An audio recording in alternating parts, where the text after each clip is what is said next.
ሰላም የተወደዳችሁ ቤተሰቦቻችን፣ በዛሬው ቪዲዮ ስለ ነጭ ሽንኩርት አስደናቂ የጤና ጥቅሞቹ በዝርዝር እናያለን። ነጭ ሽንኩርት በውስጡ ባለው አሊሲን በተባለ ንጥረ ነገር ምክንያት ለጤና እጅግ በጣም ጠቃሚ ነው። ዋና ዋና ጥቅሞቹ የሚከተሉት ናቸው። የመጀመሪያው በሽታ የመከላከል አቅምን ያጠናክራል። ነጭ ሽንኩርት የሰውነት በሽታ የመከላከል አቅምን በመገንባት ረገድ ከፍተኛ ሚና ይጫወታል። በተለይም እንደ ጉንፋን ያሉ በሽታዎችን ለመከላከልና ከታመምንም በፍጥነት ለማገገም ይረዳል። ሌላኛው የነጭ ሽንኩርት ጠቀሜታ የደም ግፊትን ይቀንሳል። ከፍተኛ የደም ግፊት ላለባቸው ሰዎች ነጭ ሽንኩርት የደም ግፊትን ለማስተካከል ይረዳል። ሌላኛው ኮሌስትሮልን ይቀንሳል። በደም ውስጥ የሚገኘውን መጥፎ ኮሌስትሮል ወይም ኤልዲኤል ኮሌስትሮልን በመቀነስ የልብ ህመም ስጋትንም ይቀንሳል።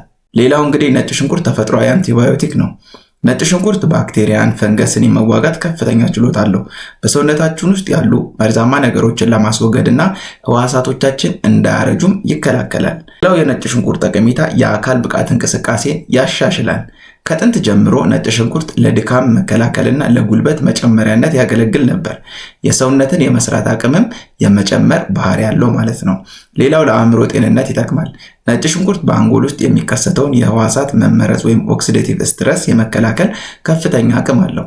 ይህም እንደ አልዛይመር ወይም የመርሳት በሽታ የመሳሰሉትን የአእምሮ እክሎችን ለመከላከልና የማስታወስ ችሎታን ለማሻሻል ይረዳል ማለት ነው። ሌላው ለቆዳ ጤንነትና ውበት ነው።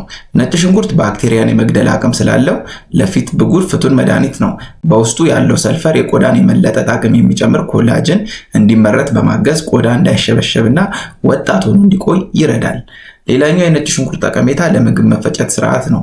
ነጭ ሽንኩርት በአንጀት ውስጥ ያሉ ጠቃሚ ባክቴሪያዎች እንዲራቡ በማድረግ የምግብ መፈጨትን ያፋጥናል፣ የሆድ መነፋትን ይከላከላል፣ እንዲሁም የአንጀት ጤንነትን በአጠቃላይ ይጠብቃል ማለት ነው። ሌላና በመጨረሻ የተቀመጠው የደም ስኳርን ለመቆጣጠር ነው። ጥናቶች እንደሚያሳዩት ነጭ ሽንኩርት የሰውነታችንን የኢንሱሊን አጠቃቀም በማሻሻል የደም ስኳር መጠንን ለማመጣጠን ይረዳል። ይህም በተለይ ለስኳር ህመምተኞች ጠቃሚ ያደርገዋል ማለት ነው። በሌላ አስተማሪ ቪዲዮ እስከምንገናኝ መልካም ጊዜ።